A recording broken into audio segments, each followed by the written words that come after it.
La historia de José y su túnica multicolor ha conmovido el corazón de la gente durante generaciones. Incluso se ha convertido en uno de los espectáculos teatrales más famosos del mundo. Su historia empieza cuando pierde esa túnica ante sus celosos hermanos que lo venden como esclavo. En Egipto, interpreta los sueños del faraón y lo ascienden a primer ministro. Es una historia maravillosa, pero no es parte de la historia. Las aventuras de José fueron escritas por escribas del año 600 a.C., más de 1000 años después de la época en la que está ambientada la historia. No se sabe quién escribió este relato ni de dónde provino la información. Así que ha habido un debate durante siglos sobre si es pura ficción o la descripción de la vida de un hombre real. Según Alan Lloyd, catedrático de egiptología en la Universidad de Swansea, la verdad puede estar a medio camino entre dos afirmaciones. En otras tradiciones históricas se ve una y otra vez que puede darse una situación en la que lo esencial es una descripción histórica exacta, pero a la que se le han añadido muchas cosas. ¿Cuáles son las pruebas? La historia empieza en Canaán, en las actuales Palestina, Siria e Israel, antes de la época de Moisés, entre 1600 y 1700 a.C.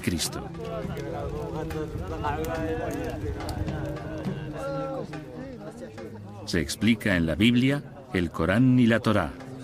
Se dice que José era uno de los 12 hijos de Jacob, un nómada rico. El hilo conductor de la historia es la rivalidad entre hermanos.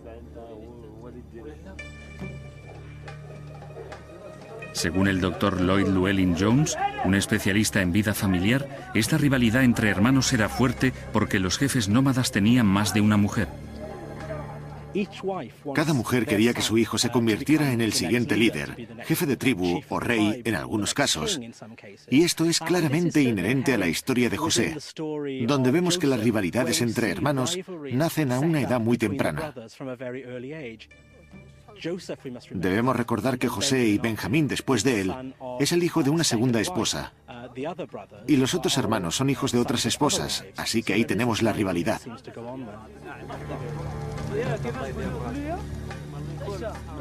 Pero el objeto que inició esa rivalidad fue, más que nada, una túnica que le dio a José su padre, Jacob. Se ha representado como una prenda de gran elegancia, inundada de color, un material de leyenda. Pero quizás no sea tan descabellado.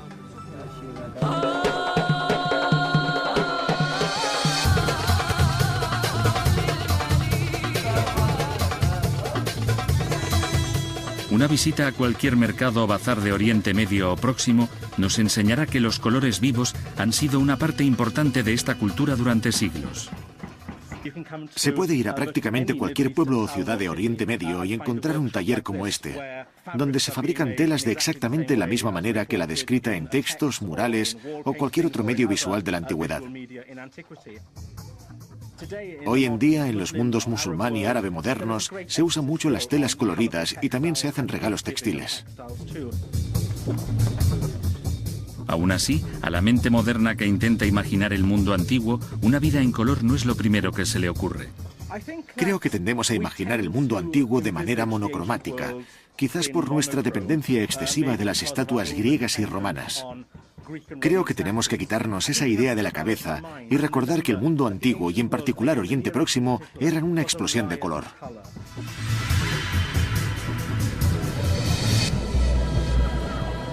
Pero la mayoría de los ejemplos del colorido en el mundo antiguo datan solo del año 500 a.C. La historia de José está ambientada 1000 años antes. Para encontrar pruebas del uso del color en esa época, tenemos que entrar en el desierto egipcio más profundamente.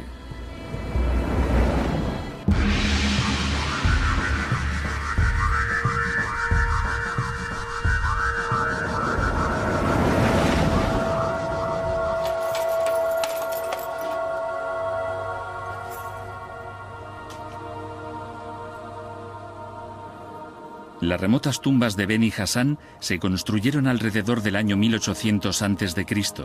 y según Barry Girdler, catedrático de Historia Antigua, nos dan una idea única de lo que debió de ser la época de José. Estamos en la 12ª tumba dinástica de Numhotep III. Un lugar fantástico. Un lugar del que he hablado en mis clases durante años. Numhotep era un oficial de alto rango del faraón Amenemhet I.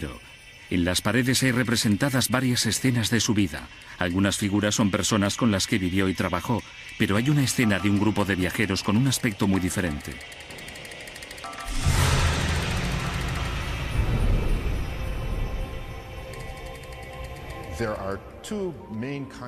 Hay dos tipos de atuendo, los dos a rayas, y cada raya es de un color diferente, lo que es muy interesante.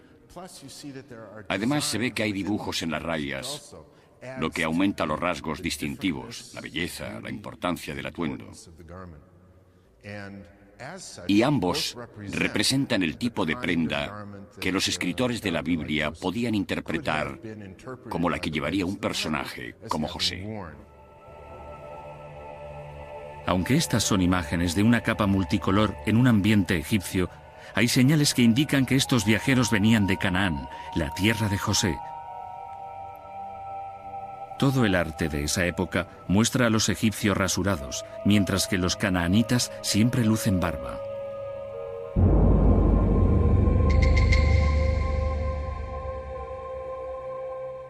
Mirad los personajes que entran. Mirad las barbas y las caras. Es la representación común de los canaanitas semíticos.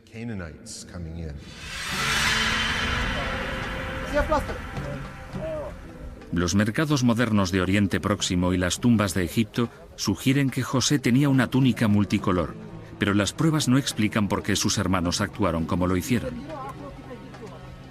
Tuvo que haber otra cosa respecto a esa túnica que generara envidia. Una razón puede encontrarse en la traducción de la palabra hebrea que significa túnica en el Antiguo Testamento. Si repasamos en hebreo lo que se explica en el libro del Génesis, parece haber una indicación de que la prenda es especial. La palabra que se usa para describirla solo se usa otra vez más en el Antiguo Testamento, en el primer libro de Samuel, donde se la describe como una prenda de manga larga. Las mangas largas eran poco prácticas para trabajar, así que usarlas en las prendas quería decir que se tenía un cierto nivel social. Pero no solo indicaban el nivel social. La elección de colores de la túnica también llevaba implícito un gran prestigio. En el mundo antiguo, el color era una cualidad preciosa.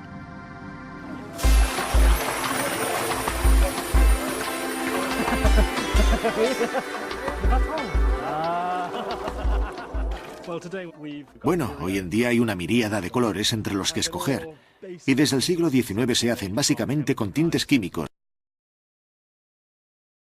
Y no perdemos mucho color con el lavado. Pero por supuesto, en la antigüedad era completamente diferente, porque cualquier tipo de tinte tenía que ser de procedencia natural. De hecho, algunos colores eran más difíciles de conseguir que otros. Por ejemplo, los negros, porque se tenían que saturar de tinte para evitar que se volvieran grises. Los blancos requerían decoloración, un proceso muy complejo. Los tintes más caros eran los rojos y los morados, los colores que usaban los viajeros semitas en las imágenes de la tumba.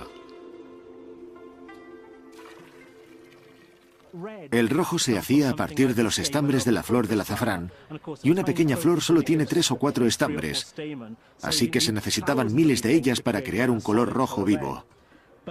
Pero sin duda el color más importante que podía encontrarse en la antigüedad era el morado, de un tono oscuro, un púrpura. Un buen morado se conseguía con los productos del mar. Se creaba recolectando crustáceos y moluscos diminutos. Se necesitaban miles y miles de estos animales que se echaban en una cuba de agua hirviendo. Los antiguos habían descubierto ingeniosamente que se producía un rico tinte morado cuando se sumergía lana o lino en ella.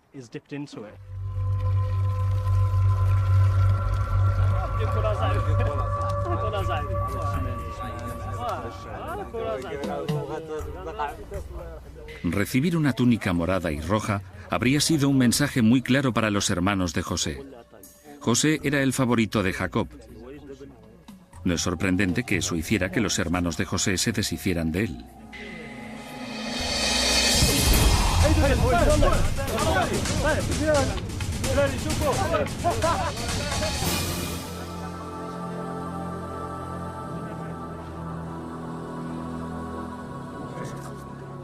Según la historia, José es vendido a unos mercaderes ambulantes. Pero solo tenemos la palabra de la Biblia. La Biblia nos da un detalle auténtico. José es vendido por 20 shekels.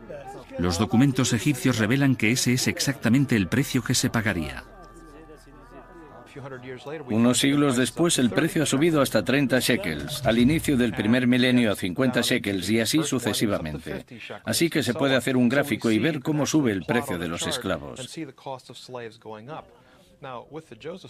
En la historia de José es un detalle importante, porque si la historia es inventada, si es una novela de finales de la historia israelita y de Judea, el autor no sabría cuál era el precio, 500, 600 o 700 años antes. Parece muy auténtica.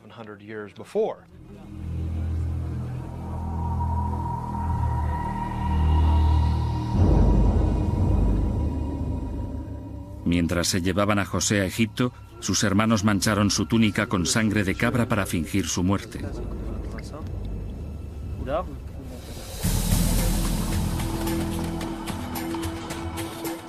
Se dice que José fue vendido como esclavo a Potifar, jefe del ejército del faraón, un hombre a cargo de soldados, caballos y carros. Era rico y poderoso y tenía una gran casa con criados. Nunca se ha encontrado ninguna mención a Potifar en documentos antiguos, pero el papiro de Brooklyn, encontrado cerca de Luxor, data de la época de José y demuestra que el uso de sirvientes semitas era sorprendentemente común. Durante el Reino Medio Tardío, que es el período en el que José debió de llegar a Egipto, un hogar acomodado de un noble egipcio tenía un buen número de sirvientes semitas, gente que trabajaba en el campo, gente que tejía y hacía esas tareas. Así que una finca acomodada debía de tener sirvientes, e incluso puede ser que usaran la palabra esclavos para describir a esa gente. Según la historia, a José le dieron un nombre egipcio, otra costumbre confirmada por el papiro de Brooklyn. Su señor lo pasaría mal intentando vocalizar los nombres extranjeros. Así que tenemos el nombre X al que llaman Y, siendo X el nombre semita, pero llamado Y, que es su nombre egipcio. Y en la historia de José tenemos a José, a quien llaman Zafanat Panea.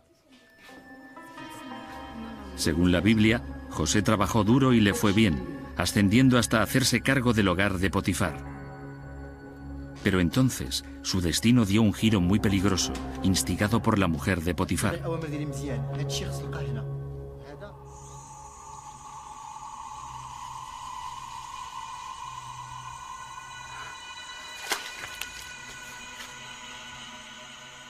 Ella se le insinuó. El incidente puede muy bien ser ficción, un intento del autor de la historia de representar a José como la parte inocente. Pero según Lloyd Llewellyn Jones, el episodio no se puede descartar totalmente.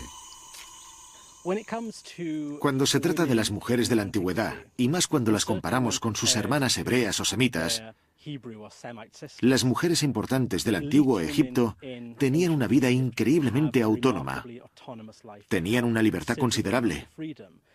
Sabemos, por ejemplo, que podían divorciarse a voluntad,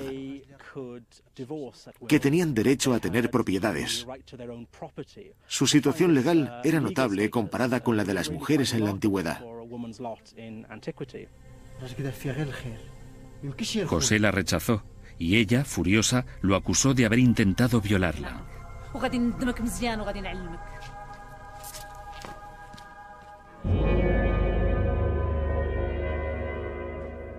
José fue encarcelado. Pero cuando parecía que su vida había tocado fondo, esta dio otro giro radical.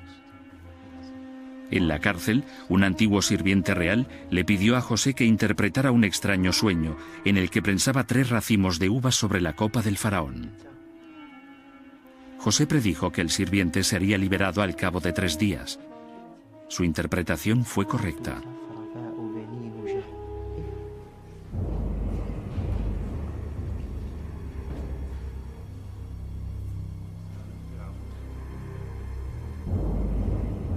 La noticia llegó a oídos del faraón, que ordenó que José fuese puesto en libertad para que interpretara sus propios sueños.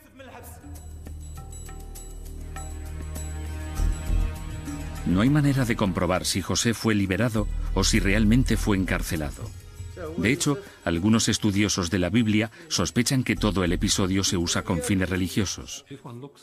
Si tenemos en cuenta el mecanismo de la historia de José, tenemos una serie de salvaciones de José de sus cautiverios. La historia nos dice explícitamente que lo sacan de la cárcel porque tiene el favor de Dios. Pero eso no significa que José no fuese un virtuoso interpretador de sueños y que eso llamara la atención del faraón.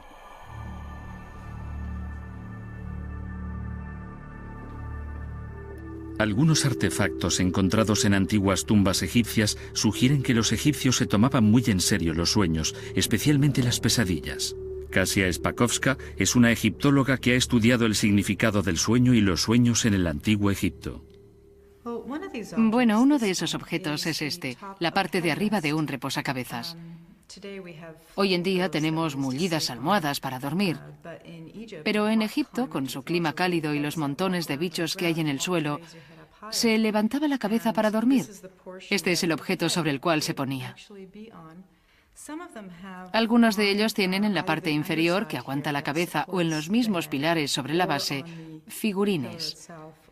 Figuras talladas de varios tipos de criaturas que sostienen cuchillos, lanzas, serpientes. Incluso esas representaciones se usarían para repeler mágicamente cosas como las pesadillas, que atacan a uno durante la noche, cuando se es más vulnerable. Está claro que los sueños eran importantes en la cultura del antiguo Egipto, pero los documentos bíblicos son bastante específicos. Un hebreo interpretó los sueños de un faraón egipcio alrededor del siglo XVII a.C., y esto representa un problema.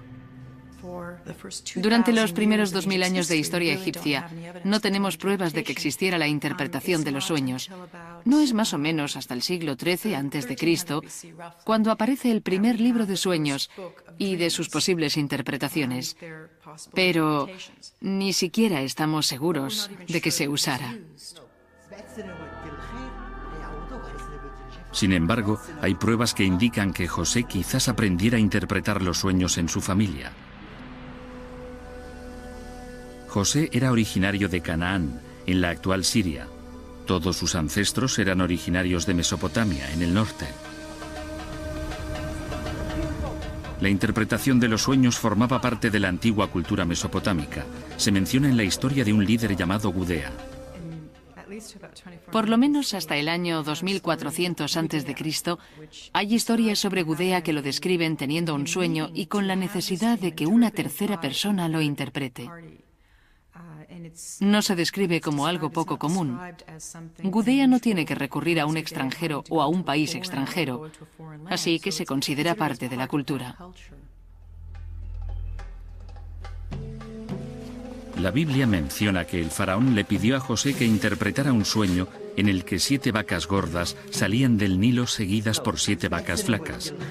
José dijo que el sueño significaba que habría 7 años de abundancia seguidos de 7 años de hambruna. La Biblia relata que la predicción se hizo realidad y por eso José fue nombrado primer ministro de Egipto. Parece demasiado oportuno. Un sueño que predice perfectamente una gran crisis, pero los psicólogos creen que hay parte de verdad en algunos fragmentos de la historia.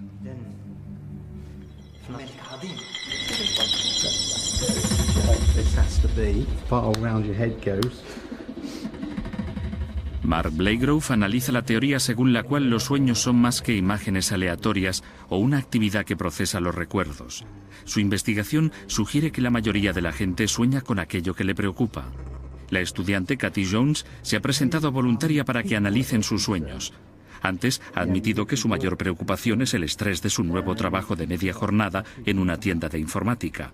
Estas preocupaciones no se parecen en nada a las de un faraón. Pero si la teoría de Mark Blakegrove es correcta, incluso los sueños de Katy deberían ser un reflejo de sus preocupaciones, por triviales que sean. Podría decirse que los humanos de entonces tenían una relación con sus sueños similar a la nuestra. Y esas son tus ondas cerebrales que están muy despiertas porque están muy desilvanadas. Durante la noche se harán más pequeñas mientras no estés en la fase REM. Y cuando entres en la fase REM desaparecerán. Los sueños se identifican gracias a una parte del sueño llamada REM, movimiento rápido de ojos. Los sensores de la cabeza de Katy están conectados a un ordenador que avisará a los investigadores cuando empiece la fase REM.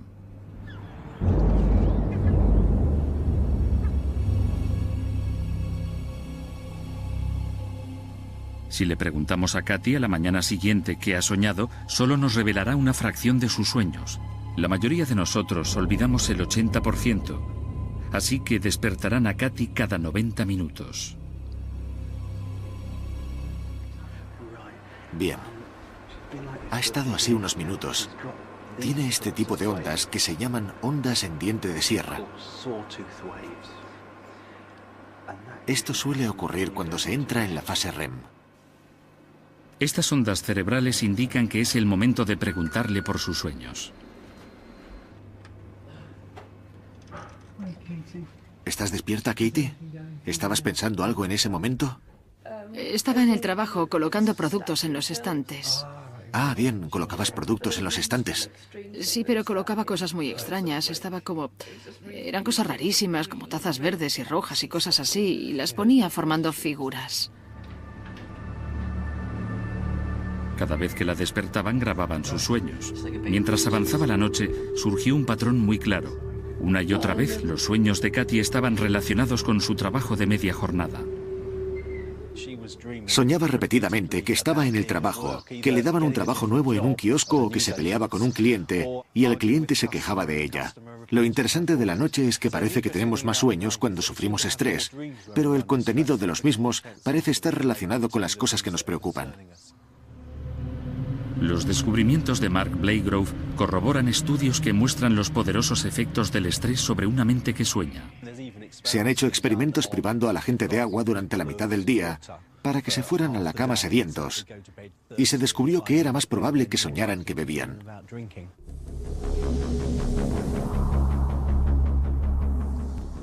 La Biblia dice, por supuesto, que el faraón soñaba con asuntos de más importancia, una hambruna, para ser exactos. Es increíble, pero hay señales que indican que la amenaza de la hambruna habría acosado la mente del faraón durante la época de José.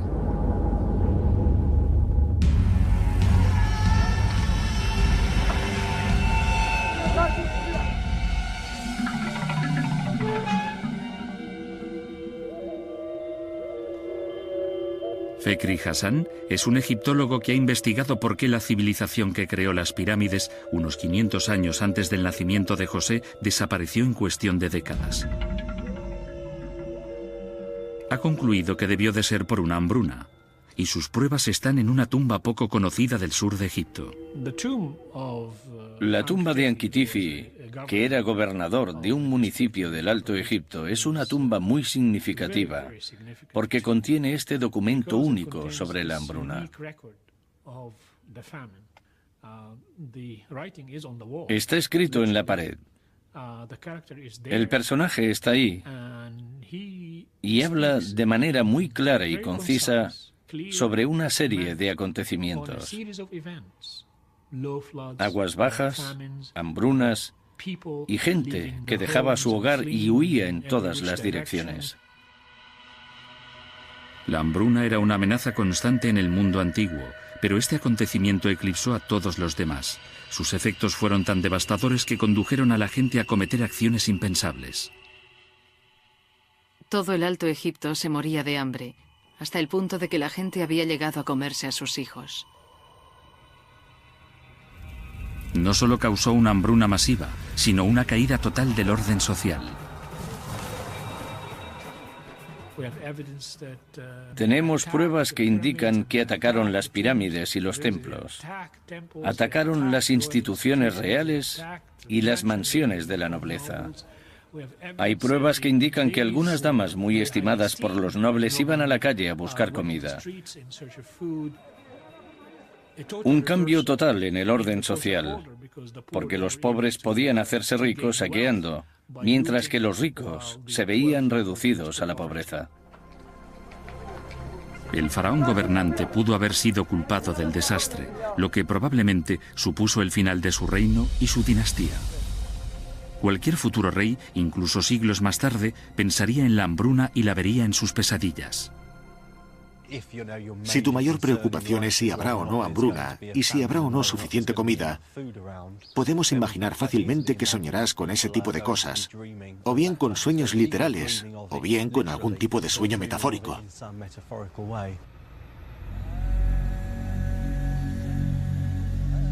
Con el trauma de las hambrunas pasadas en la mente de los faraones y seguramente de todos los egipcios, quizás la interpretación de José no sea sorprendente.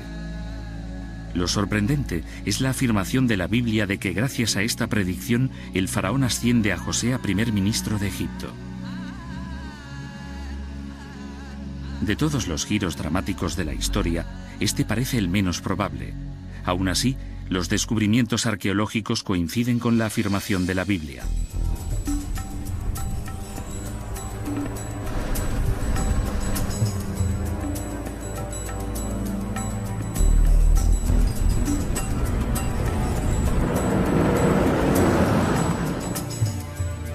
Uno de esos descubrimientos está en la tumba de los reyes de Amarna, en el Medio Egipto. Cuando la Biblia describe el ascenso de José, cuenta algunos detalles. Como señal de autoridad, el faraón le dio a José su sello y le puso una cadena de oro en el cuello. Según Barry Girdler, estos detalles pueden contrastarse con las pruebas del protocolo faraónico. El propietario de esta tumba era un hombre llamado Ay, que vivió en el año 1450 a.C., 200 años después que José. Hay documentos antiguos que nos dicen que el faraón lo ascendió a un alto cargo, y los murales de la tumba describen su investidura. Ante nosotros tenemos a Akenatón y a la reina Nefertiti. Según algunos, miran por la ventana tumbados en un diván o sobre la cama, lo que nos permite observar parte de la actividad de un rey egipcio mientras concede algo a Ay, ante el faraón, ante el rey Akenatón. Y son los detalles de lo que los reyes están concediendo los que guardan similitudes con la historia de José.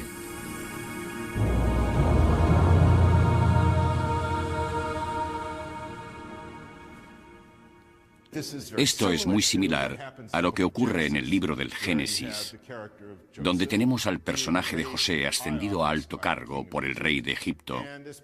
Y como parte del proceso de investidura, el rey le da una cadena de oro, ropa elegante y su insignia, su sello. Aquí tenemos pruebas de que quien quiera que escribiera la historia debió de conocer en primera persona las prácticas reales del gobierno egipcio. Los detalles de la investidura de José pueden ser correctos, pero nunca se ha encontrado una mención a un primer ministro con su nombre. De hecho, la idea de que un extranjero llegara a lo más alto de la sociedad egipcia parece descabellada. Pero hay bastantes pruebas arqueológicas que demuestran que los canaanitas como José llegaban a tener altos cargos en Egipto. No había problema para que la gente originaria de Siria, Palestina o de cualquier otro sitio fuera de Egipto tuviera muchísimo éxito y llegara a convertirse en un alto cargo siempre y cuando estuviera preparada, tal y como se describe a José, dispuesto a aprender las costumbres egipcias. En los años 80, en Saqqara, cerca de El Cairo, los arqueólogos encontraron la tumba de un antiguo primer ministro de Egipto llamado Aper-El. Su nombre, Aper-El, es muy significativo. La palabra El es el término canaanita para decir Dios. El nombre Aper-El no es un nombre egipcio, sino un nombre semítico. Era el visir, el primer ministro del Bajo Egipto, el norte de Egipto, durante los días del faraón Akenatón. Aquí tenemos a un semita que consiguió un cargo muy alto en la administración del faraón Akenatón. Queda claro que los faraones nombraban a veces primeros ministros semitas, pero todas las pruebas provienen del Reino Nuevo, unos 300 años tras la muerte de José. No hay pruebas que indiquen qué sucedió en el Reino Medio, en la época de José.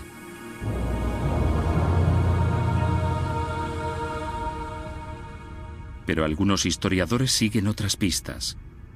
José fue nombrado primer ministro por haber acertado en sus predicciones sobre la hambruna. Las pruebas de hambrunas en el Reino Medio y de las medidas para enfrentarse a ellas apoyarían el relato de la Biblia. Una losa descubierta recientemente, un bloque de piedra, habla de una avalancha de hambrunas en el Reino Medio.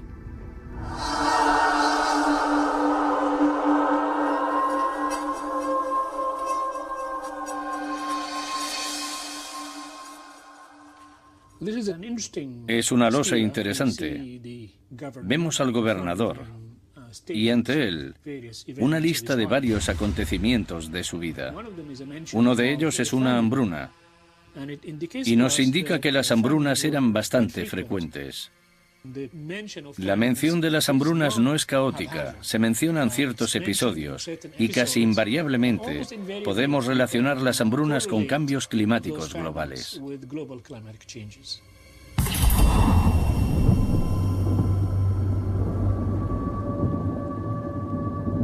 La confirmación de estas hambrunas del Reino Medio se ha encontrado recientemente en el sur de Egipto, en la nieve y el hielo, en lo alto del monte Kilimanjaro, en Tanzania. Lonnie Thompson y su equipo de geólogos subieron desde la jungla hasta más allá de la nieve para buscar núcleos de hielo. Y estos núcleos de hielo pueden hablarnos de la historia climática de Egipto. El Kilimanjaro es, digamos que es el único lugar donde se puede conseguir un núcleo de hielo que guarde pruebas de los acontecimientos en esta parte del mundo. Pero también es muy importante en la historia de Egipto porque las fuentes del Nilo dependen de la lluvia y de la acumulación de ellas.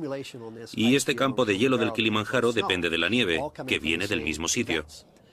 Así que están relacionados íntimamente y deberíamos verlo en estos núcleos de hielo.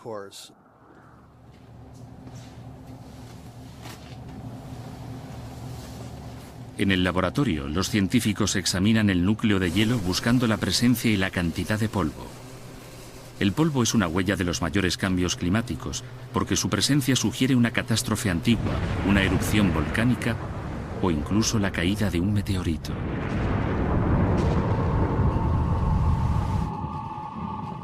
Un acontecimiento así lanzaría grandes cantidades de polvo a la atmósfera, cambiando los patrones del tiempo y las lluvias, y causaría sequía y hambruna. Estos son trozos del núcleo de hielo del Kilimanjaro. Están a unos 40 metros bajo tierra. Esta es la pieza más antigua que tenemos. Vemos que hubo un acontecimiento polvoriento. Esto fue hace unos 4.200 años. Es una sequía de 300 años en la historia egipcia. No es la hambruna que predijo José, sino la hambruna cataclísmica que condujo al canibalismo que se menciona en la tumba de Anquitifi, 500 años antes de la época de José.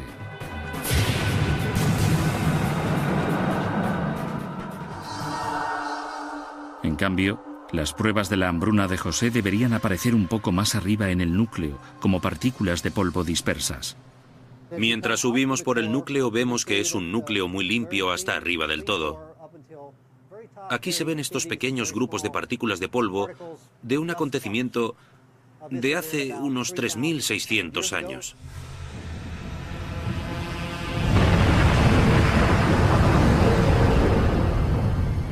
El polvo corresponde a la erupción en el año 1644 a.C. del volcán Tera en el mar Egeo, a solo 800 kilómetros al norte de Egipto. La Biblia es muy específica. Dice que la hambruna duró 7 años. Este ciclo de 7 años también parece creíble. Encaja con el fenómeno climático conocido como el Niño, que a menudo ha causado hambrunas, todas en ciclos de 7 años. Tenemos otro de esos acontecimientos. Ocurrió entre 1790 y 1797, una sequía de grandes proporciones en India en 1792. En 1792, en el norte y centro de la India, 600.000 personas murieron de hambre. Al mismo tiempo que tenía lugar esta hambruna en la India, el nivel de las aguas del Nilo era muy bajo y este fenómeno duró 7 años. La Biblia también afirma que el visir José tomó medidas para enfrentarse a la hambruna. Como la hambruna está a menudo causada por la sequía, una medida importante habría sido asegurarse de que el agua continuara llegando a las zonas agrícolas.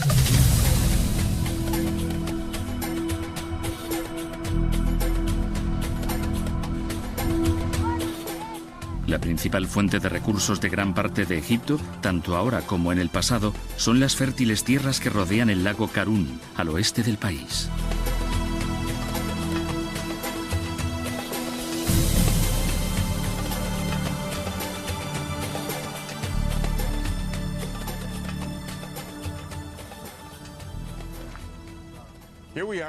Aquí estamos en medio del lago Karún, en su depresión final. Al este del lago abundan los cultivos, las palmeras y todo tipo de vegetación. Al otro lado, al oeste, hay una vasta franja vacía de desierto. Así que podemos tomar este lago como la línea divisoria entre la agricultura y la vida y el desierto y la muerte. En tiempos muy lejanos, el lago se alimentaba de agua de un ramal del Nilo. Pero la sequía del viejo reino que devastó Egipto hizo que ese ramal se secara, lo que convirtió al lago en un lugar polvoriento. Así que para evitar otra hambruna terrible, a un oficial del Reino Medio se le ocurrió un plan ingenioso para mantener la unión entre el lago y el Nilo.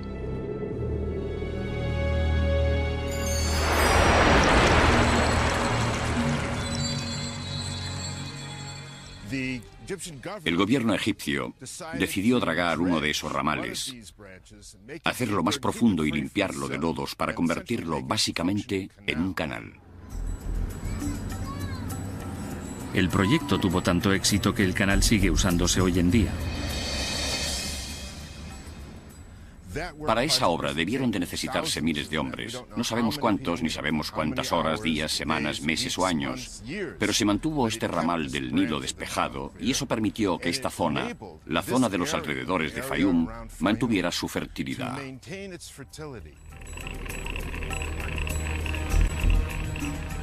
Este proyecto de construcción era esencial para evitar futuras hambrunas. Las mejores estimaciones indican que se construyó entre el año 1850 y el 1650 a.C. Es la época de José. Por desgracia, no hay documentos que digan quién construyó el canal, pero durante miles de años se le ha conocido por un nombre. En árabe es el Bar Yusef, que traducido significa el canal de José.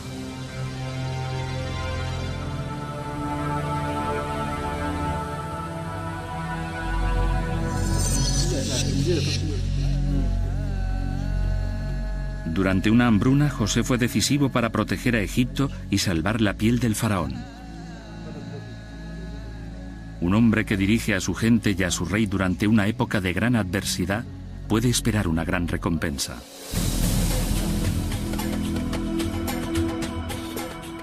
La Biblia afirma que José le preguntó al faraón si su familia podía instalarse en Egipto.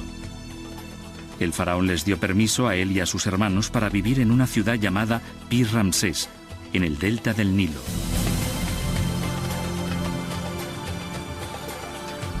Pero los arqueólogos que investigaron aquella zona no encontraron huellas de la ciudad. Entonces, un día, en los años 70, un granjero encontró la primera pista importante, los restos de una estatua colosal. Los arqueólogos están convencidos de que aquí estaba situada la ciudad que se menciona en la Biblia.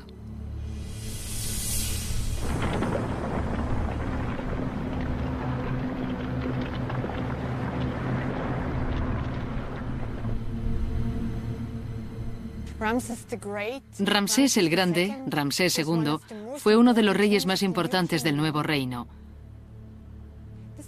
Esta es la zona de Pi Ramsés, su capital.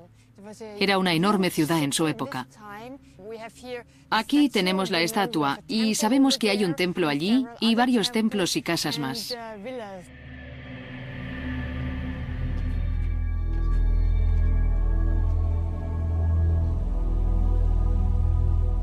El descubrimiento alimentó la esperanza de que este fuera el lugar donde José se instaló y se reunió con sus hermanos.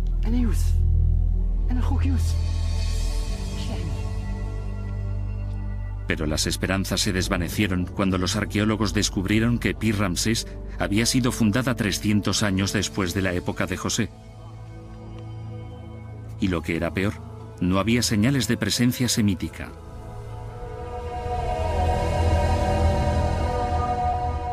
Pero entonces se descubrieron inscripciones que sugerían que Pi Ramsés se había construido encima de una ciudad más antigua llamada Avaris. Si podían encontrarla, quizás podrían encontrar a José. Sabemos, gracias a fuentes antiguas, que Avaris debió de estar situada al sur de Pi Ramsés, la antigua capital de Ramsés. Así que los arqueólogos que buscaban Avaris empezaron por el sur y al final la descubrieron. Y pudimos añadir el nombre de Avaris a nuestras excavaciones.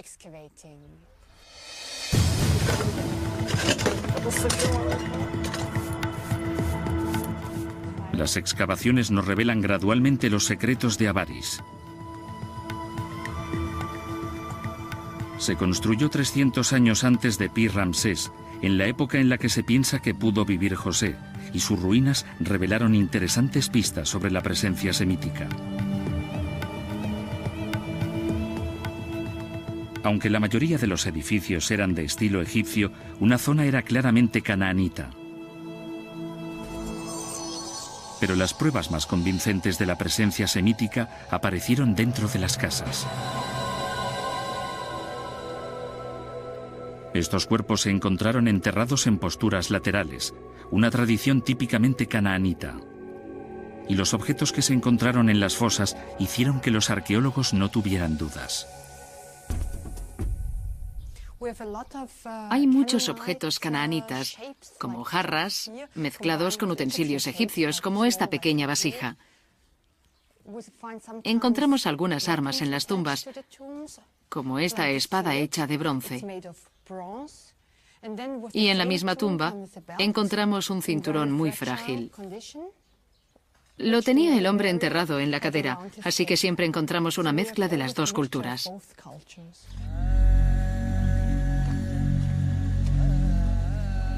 Estos descubrimientos concuerdan con la afirmación de la Biblia de que los semitas se instalaron en el delta del Nilo. Pero solo los semitas pobres, quizá esclavos. Nada de ello indica que alguien de la categoría de José, un oficial faraónico de alto rango de origen semítico, viviera allí. Pero otros descubrimientos de Avaris sugieren que los arqueólogos se están acercando a esas pruebas esquivas. Las excavaciones han vuelto a tener un uso agrícola, pero no sin antes hacer planos detallados e informes fotográficos.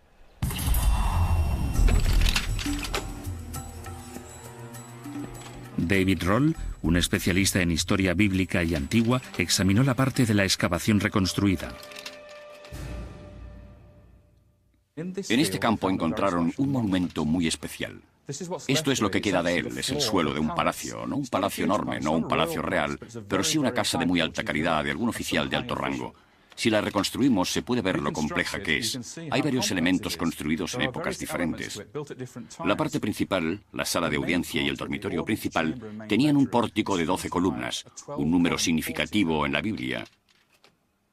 Más tarde se le añadió esta ala de habitaciones idéntica, con otro pórtico delante del cual estaba el patio.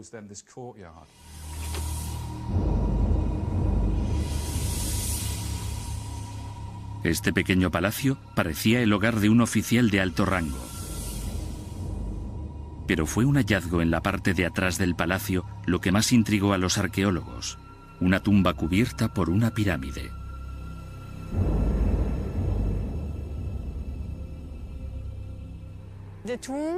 La tumba estaba allí, al sur del palacio. Una de las tumbas más interesantes era la de un dignatario con una capilla funeraria. Y dentro de la capilla encontramos los restos de una estatua funeraria.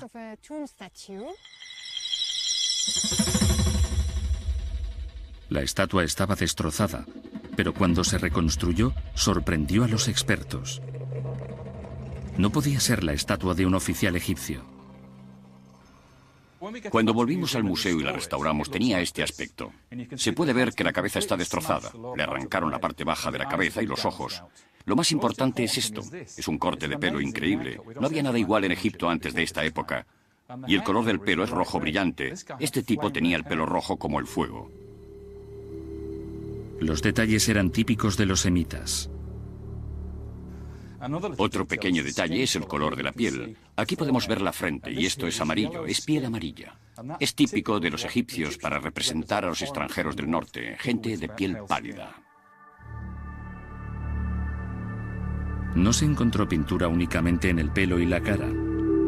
Se encontraron trozos de pintura roja y negra en el contorno de una prenda de ropa y también en un patrón reconocible.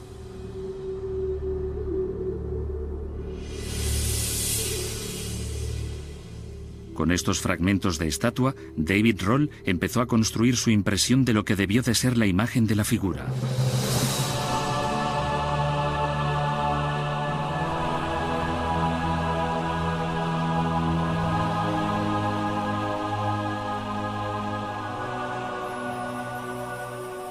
¿Podría ser José?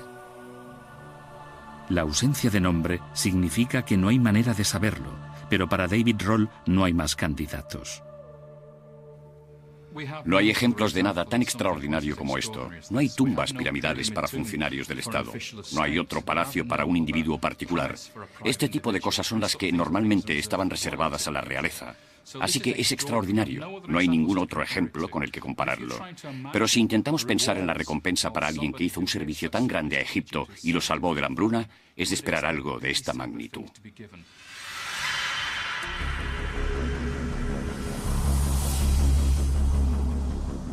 La increíble historia de José no es nada más que la predecesora de otra historia aún más espectacular: Moisés y el Éxodo. Pero es en la historia de la huida de los hebreos de Egipto donde encontramos una pista final para descubrir la identidad de esta misteriosa estatua. La mayoría de las tumbas egipcias fueron despojadas de tesoros, muebles, ropas y joyas. Esta tumba no fue una excepción, pero en este caso también se llevaron los huesos. Si un saqueador hubiese entrado para destrozar la tumba, hubiese dejado los huesos, ya que no tienen ningún valor intrínseco.